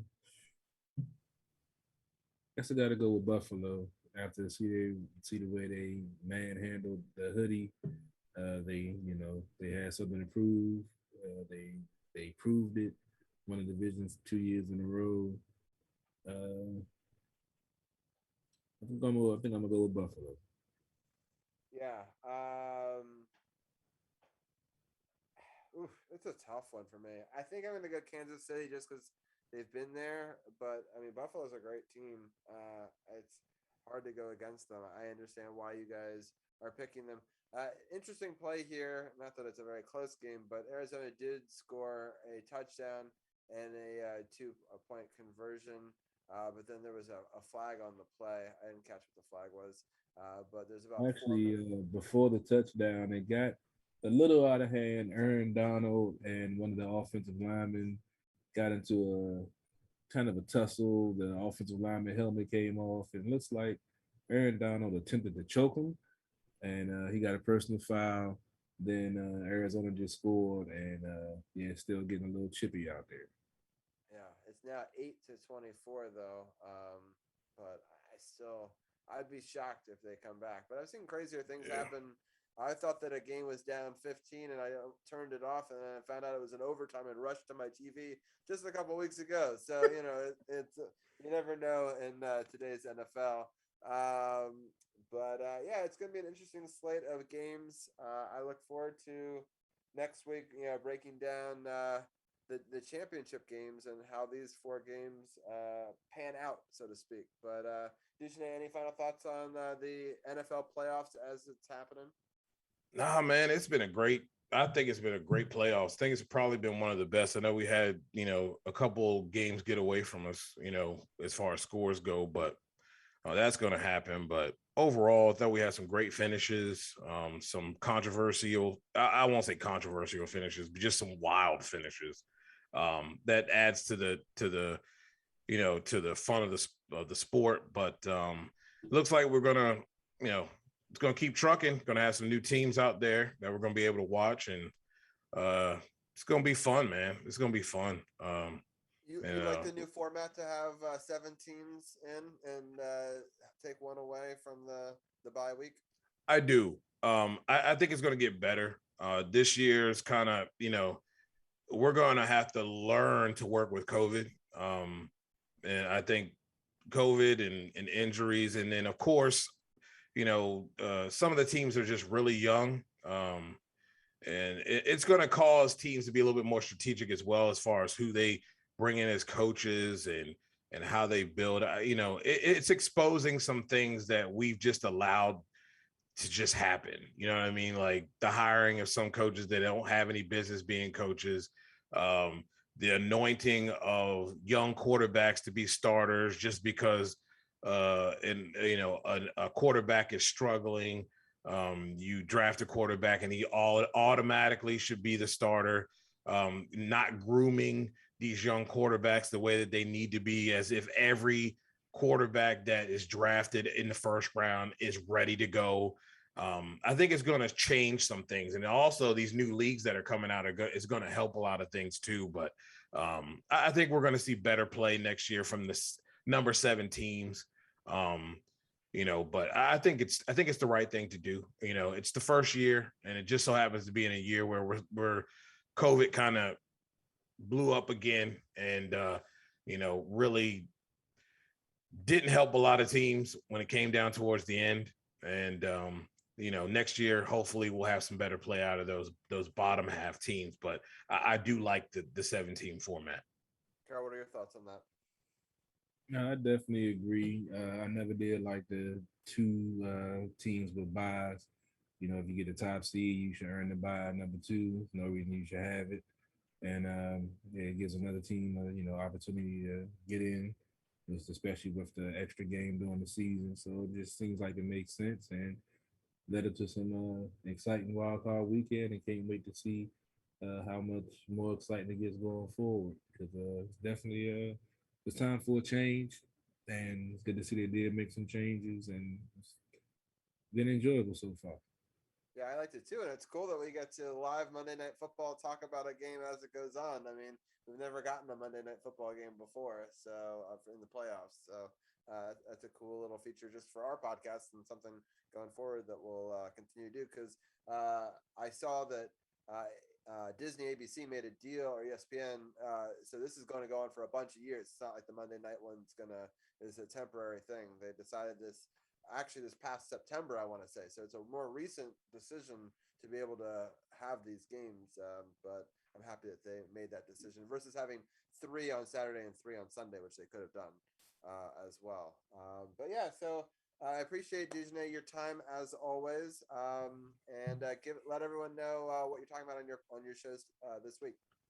We're gonna talk about the playoffs a little bit.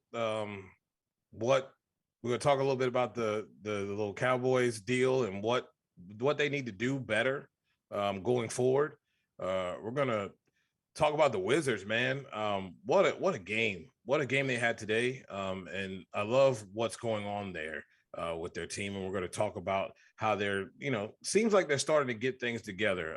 It's not always consistent, but, we're not even to the All-Star break yet. So we're going to talk a little bit of Wizards, and that's pretty much going to be it. We're going to talk about the playoff matchups coming up for the weekend. So that's going to be the segments for the show this week.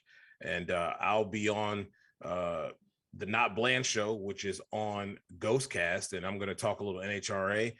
We have some news that have come out, and we'll talk about testing that's going to be coming up here real soon. Nitro testing in Phoenix, as we get into the what we like to call the training camp season for nitro cars, as they start going testing, getting ready for the 2022 NHRA Camping World drag racing season.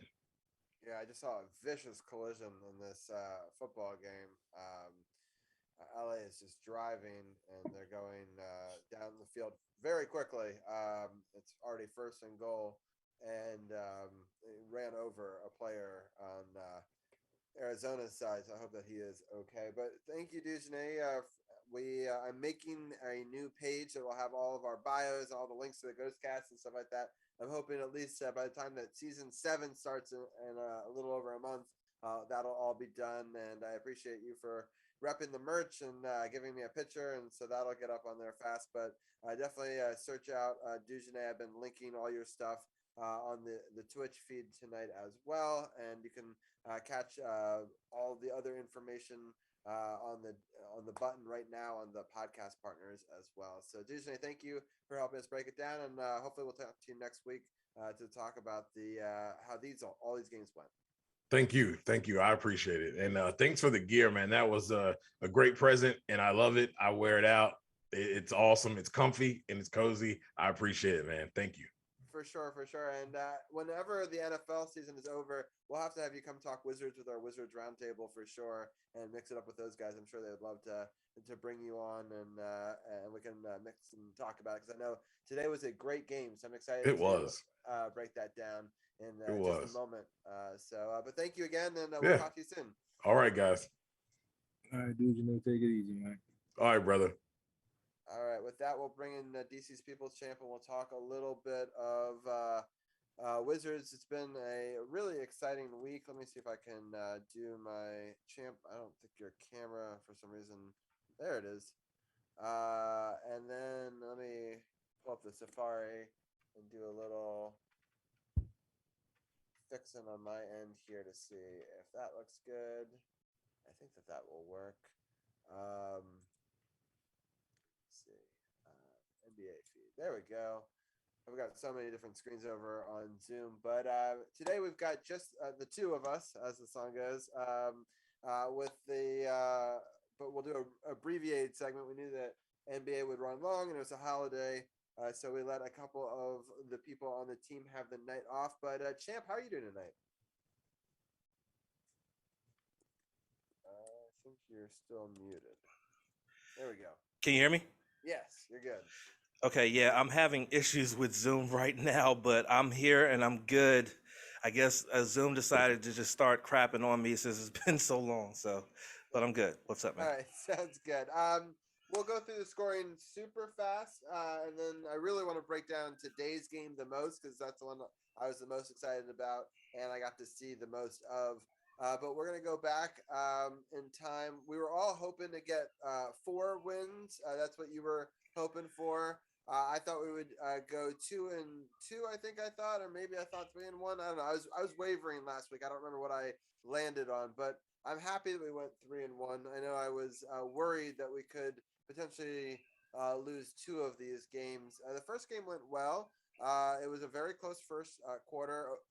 OKC outscored the Wizards by 1 point, 31-30 in the first. They outscored them by 2 in the second, 30-28. The Wizards was able to make some of that back and outscore them 36-32 in the third. And then they outscored them by 3, 28-25 in the fourth for a 122-115 victory. It was a really great game. Obviously Kyle Kuzma putting up 29 points was huge for us. Spencer Dinwiddie had 10 assists, 22 points, which is obviously really huge, especially without having Bradley Beal in the lineup. KCP was really good as well, and Corey Kispert. So it was a total team effort in this one. Champ, what are your thoughts on it? Well, something that was noted, because I read the feedback on this, and in clutch situations, which is defined as in the final 5 minutes of a game where the score differential is 5 points or less, the Wizards went to 17-4, which means that when it gets close in the games, the Wizards win these 90 plus times out of 100. So the fact that they were able to pull this one out against this Thunder team, which this is not a good Thunder team at all, but they had to fight in order to win this one. And in KCP with the kiss off the glass to break the tie and ultimately win this game was huge. You didn't have Bradley Beal because he was back in the protocols again, but Dinwiddie was able to step up and be huge, and you were able to get the production that you needed and were able to hold off a team that is not as good as they should be. So a good win for the Wizards, but I think that with the caliber, the record that this team has, the Thunder, they should have beaten them by more than just a 3-pointer in the final seconds of the game, honestly. Yeah, I definitely agree with that assessment 100%. All right, we're gonna jump ahead to the next game. It was against the Magic, another team that we should have beaten soundly. But there was moments where we were struggling. But we started off well, outscored them 33-16 in the first, and then Magic came storming back, outscored them 27 to only 19 in the second. It was a pretty close third. The Wizards outscored them by 3, 32-29. And then the Orlando Magic really actually put together a really great fourth quarter, put up 34 points to the Wizards 28. But the Wizards were able to hold Orlando off for the 112-106 victory. Kyle Kuzma again played well. We again had 6 players in double digits scoring. KCP had 10 rebounds. Kuzma had 10 rebounds. Trez had 8 rebounds. So it was a full team effort once again, just kind of the theme of the week. What are some of your thoughts on this, champ? Well, you had 2 players that had double doubles. You had Kuz, who had 19 and 10, and you had KCP, who had 12 and 10. So again, you get the production that you need, especially when your star player is out, because Beal was still out because he was in the protocol. But again, you went and again, this game should not have been close. The Orlando Magic is considered one of the worst teams in the NBA. And the fact that this was only a 6-point victory and not more tells you that once they get their full complement of players back, this is going to be a dangerous team. And we'll talk about that when we talk about the 76ers game. But this is going to be a dangerous team once they get their full complement of players back. But the fact that you got contributions from Kuzma and Caldwell Pope, as well as Dinwiddie, as well as Kispert, as well as Harold off the bench, Neto off the bench, you're getting quality production, and you were able to still beat a team that is one of the worst in the league in your home gym. It would have been really embarrassing to have them come into your home gym being one of the worst and absolutely run you out of the gym. So a quality win, but I feel like it could have been a lot better had they had their full complement of players. I agree. It's interesting to hear some fans, day to day, they're saying, "Oh, when Spencer's playing without Brad, he's doing better. Maybe we should trade Brad for pieces." And What? of course, when you get Brad back and other pieces are working well, they're like, "Well, now we don't need Denny because we already have too many forwards in rotation. He's not going to get time." And I'm like, for me, it's great to have this thing where we have depth. It's something that the Wizards have never really had. Especially come playoff time if they were to make the playoffs. And I think having defensive specialists and having other players that you can go in, like the game today, and I'll talk more about it then, like different players have stepped up big at different times. And I think, when your bench can outproduce what your starters do, that's a great problem to have. And I think that different teams will have different matchups in different situations, and you want to be able to have these players like Denny that you could throw into a game off the bench to shut somebody down defensively.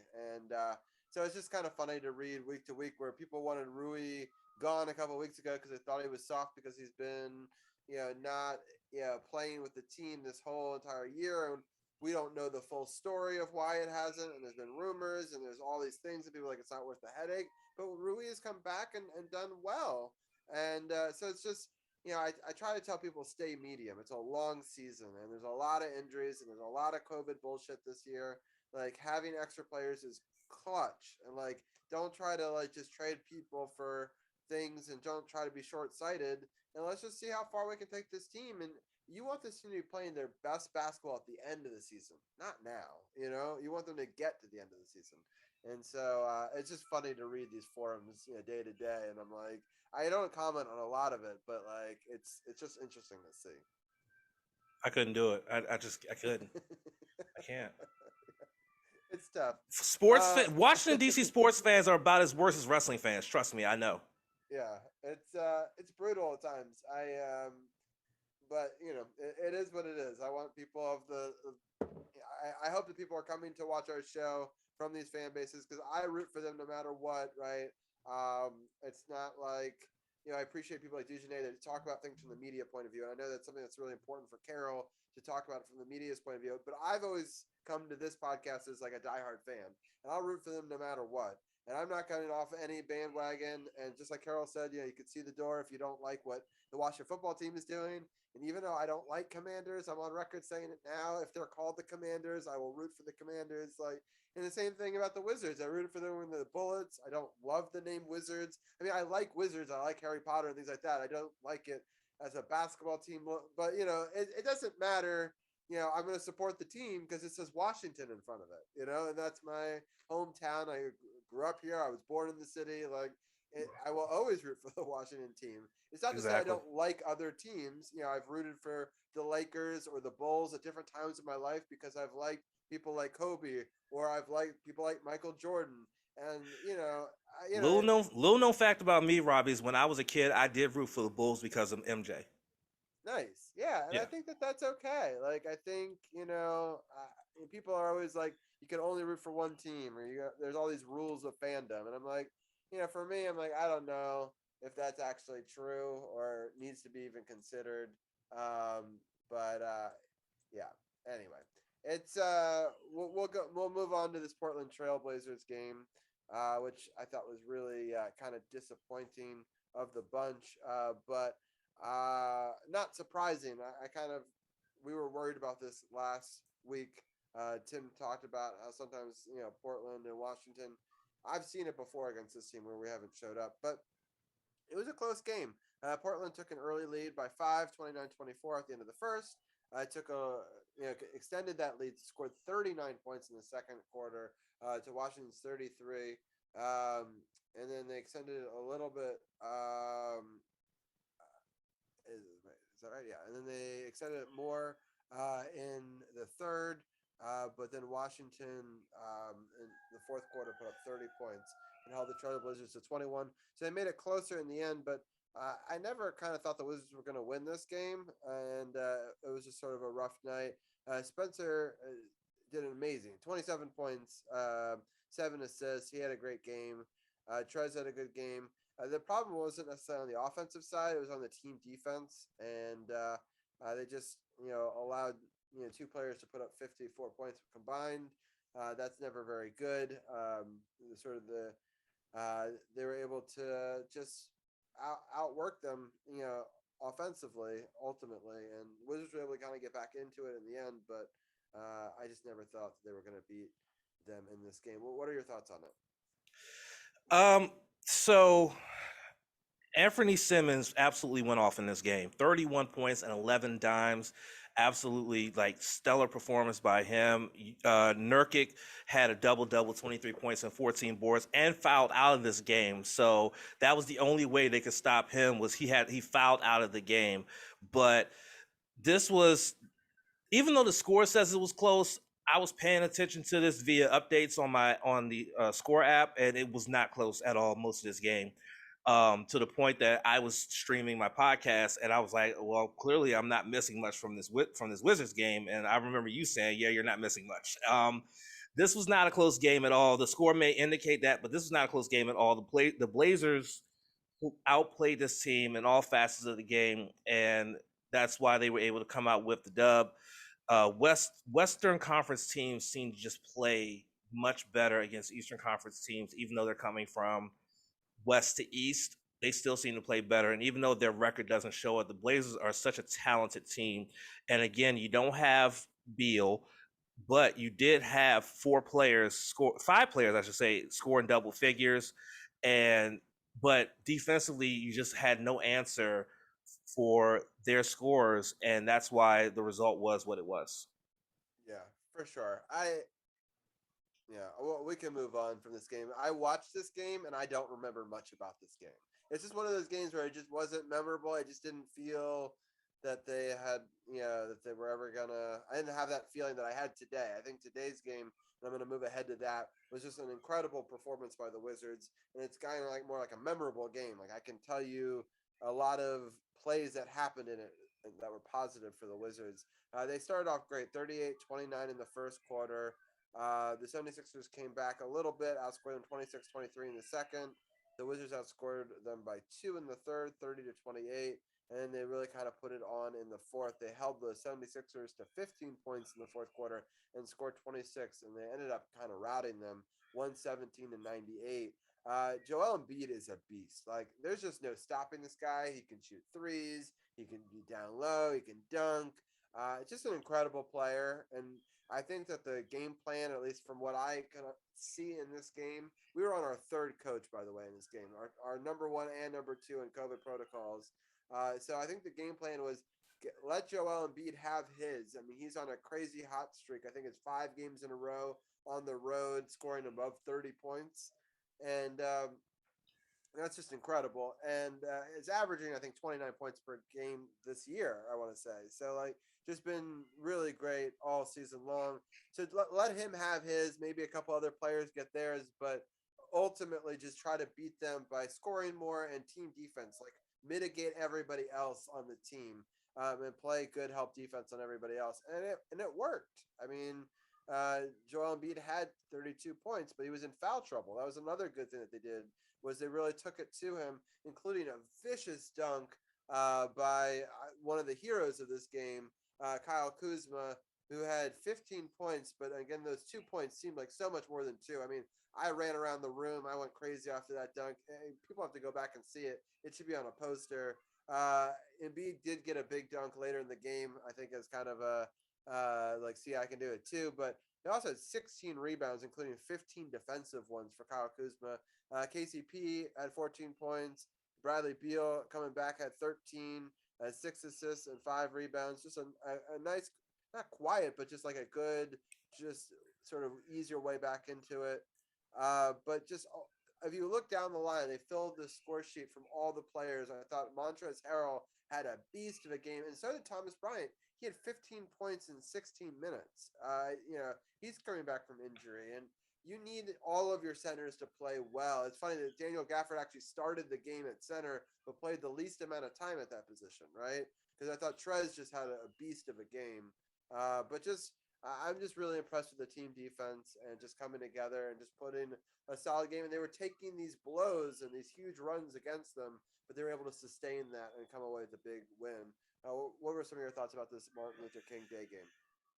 So first and foremost, Kyle Kuzma absolutely shit on Joel Embiid, and he needs to understand that he got shit on. Honestly, he got absolutely posterized, and that needs to be memorized for all eternity. He got posterized. That's number one. Number two, Denny Abdia only played 2 minutes, and he made the only shot he took in this game, which is incredible, understandably. Three, the depth and the balance of scoring on this side on this Wizards team this year or in this game was absolutely just amazing because of the fact that everybody scored something. So it made it so that they were able to stay ahead of this team. And also 76ers, they're fifth in the Eastern Conference, and the Wizards absolutely just didn't even make it a contest. There were times it kind of got close for them in this game, but for the most part, the Wizards stayed composed. They kept fighting. They kept scoring. TB with that beautiful jumper at the end of the quarter to beat the buzzer. That was awesome. TB's hitting threes. Yeah, Joel Embiid went off. Of course, he went off. But people are going to remember 2 things from this game. Yeah, he got 30-plus points, which is the 11th straight time road game that he's scored 30-plus. But they're going to also remember that Kyle Kuzma absolutely shit on him, period. So great win for the Wizards. This is a great way to continue this long homestand that they have. Yeah, because it's a hard game to get up for because it's a 2:00 game. The crowd was pretty good, but it's COVID, so it's never going to be like full. But to have 13 players play for a team against the 76ers, who are a really good team. So it's not like you'd have a lot of garbage time. 12 players showed up on that stat sheet. Everybody kind of pulled on the rope together, and it was just really cool to watch. And it wasn't like the Bradley Beal and Friends show that so many times it has been, or where only one or two or three people show up. But I mean, we're talking about 7 players, I believe, in double digits in this game. So that's just a great team effort. And against a really good 76ers team who played a really good game. I thought it was a really high quality basketball game throughout the whole match. And the Wizards just absolutely dominated them in the very end. But for the first 3 quarters, it was a great game. Yeah, indeed. I agree. All right, let's take a quick look at the week ahead as we're coming up on the 11 o'clock hour. We got the Nets on Wednesday at the 7 o'clock start. We've got on Friday the Raptors. That's an 8 o'clock start. On Sunday, it's a 3:30 afternoon game against the Boston Celtics. So we continued this homestand here with 3 more home games. What are your thoughts on the Nets, the Raptors, and the Celtics? The Nets game is going to be extremely tough. The Nets are such a talented team. They're one of the best teams in the Eastern Conference. I'm not predicting a win for this one, but I would love to be wrong on that one. But I feel like that's one we're going to lose. Kyrie Irving is so stuck in his ways of not getting vaccinated. I just don't understand it. I won't talk about it because that's another topic for another time. The Raptors, this is a team that it's been up and down with them. Like, we beat them, we get them, and then they get us, and not only get us, but they really get us. So I feel like they could win this one, especially if they come off that Nets game and actually get a win. That kind of momentum will be great against the Raptors. And then we have the Celtics, who are just right behind us, a half a game behind us in the standings. Jason Tatum is averaging almost 26 points a game, so he's going to be somebody you're going to definitely have to keep your eye on. Hopefully, now that we have our full complement of players that we normally have and the rotations that Wes Unseld Jr. can utilize if he's back from the protocols, I honestly feel like this Wizards team can go 2-1 this week, with the lone loss being against the Nets. But I would love to be wrong and they go undefeated this week to continue this long homestand and be able to build off of this as they charge towards the All-Star break. Yeah, I agree. It's interesting seeing that it's the team that's above us right in the standings right now against the Toronto Raptors, the team that's right behind us in the Celtics, and the team that's in third place with the Nets. So it's all right in these playoff positioning. And I want to remind people, so there's the 9-10 matchup. If you lose that, you're automatically out. The 7-8, you win that, you get in as the 7th seed. And then the loser of the 7-8 and the winner of the 9-10 play for the 8th seeded spot. So it's interesting to take into account here. You really want to try to get into that 7-8 game, so that way you have an opportunity. Even if you lose it's not single elimination then. So it's really important to try to get that 7th and 8th spot, but it's not over if you don't, kind of thing. But Right. And you obviously want to get 9 over 10 because the 9th place team will have the home court for that 1 game single elimination game. So it's really important not to fall to that 10th spot. So the Wizards, Celtics, and Knicks are all fighting for it right now, to try to for seeding. So it's going to be an important week in this. I mean, it's a long season, but it obviously these are the teams you're fighting for. So we call them in hockey, they're double point games kind of thing in the sense of, and it's same true in the win-loss here when you're trying to chase teams. It's kind of like a double win if you can beat a team that you're chasing, and if you lose, it's a double loss in the sense that you go down and they go up. So it's really important to get these wins, especially in the conference, especially against these teams that you're trying to get the playoff positioning for. But well, thank you so much for helping me break that down. As always, Champ, let people know about what you're talking about on the True No Spots podcast. I'll give you a shout in the Twitch channel. Yes, so this coming Saturday, we will be talking about the week that was in wrestling as WWE is building towards Royal Rumble. AEW's got things going on. And of course, myself and Sith, we will be doing a countdown of the top 5 wrestling matches of 2021. We usually do that when there's not a pay-per-view going on in January or things like that. So we're going to give our top 5 wrestling matches of 2021, as well as whatever news came out this week, and also a little New Japan recap. We did a nice New Japan recap this past Saturday with Sage, where we talked about the 3 nights of Wrestle Kingdom, which was awesome. So make sure you check us out at twitch.tv/True No Spots Pod this Saturday at 6 p.m. Eastern Standard Time, where we stream that live. And you can check out the podcast partners button on SportsOTHP.com to listen to the audio of it as it goes up every Sunday at 10 a.m. Eastern Time on all the podcasting platforms. Perfect. Sounds good. Yeah, definitely people check it out on Twitch. Check it out on our podcast partners button. And Champ, I always appreciate breaking down the NBA week. And what a fun game that today was on MLK Day. I'm happy. The Wizards were at 500 all time on MLK Day games. And so now they're 1 win above 500 in that. So I thought that's kind of a fun stat to end it on. But thank you again for modding our Twitch chat. And we'll talk to you next week. All right, talk to you guys, man. Take care. John, take it easy, Mike.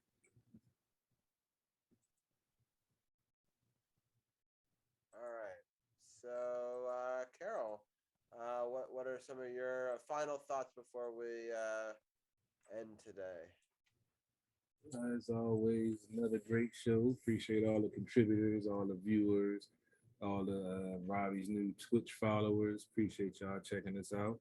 And also go check out the website as DC Super Champion said, www.sportsothp.com for all of our content, podcast partners, apparel line, everything DC sports related. You know, you can find it there. You can go follow and subscribe to my YouTube channel, Carol Porter III. That's with 3 eyes. I do highlight videos, stream this show, stream At the Bar Radio Sunday nights at 6. We talk politics, current events, entertainment, news, independent music, and a little bit of sports also. Make sure you check it out. If you're in the market for a new or used vehicle, hit me up. I'm down at Waldorf on the 2450 Crane Highway, down at Waldorf. Inbox me, come on down. We got some nice cars, good prices. We'd love to sell you a vehicle. It's 31-11. Rams are up with 6 minutes left in the fourth quarter. So pretty much got this game in hand. We'll be back next week to break down the divisional rounds and recap those and leading up to the championship weekend. As always, tune in for the best DC sports coverage around. Really much nothing else to say, Robbie. You know what we do. You know how we roll. And you know why we do it. We do it because we love doing it. And it's DC sports without the politics. It's not just a catchphrase. It's not just a motto. It's what we do. CP3 live for the lab. And I'm out. Recording stopped.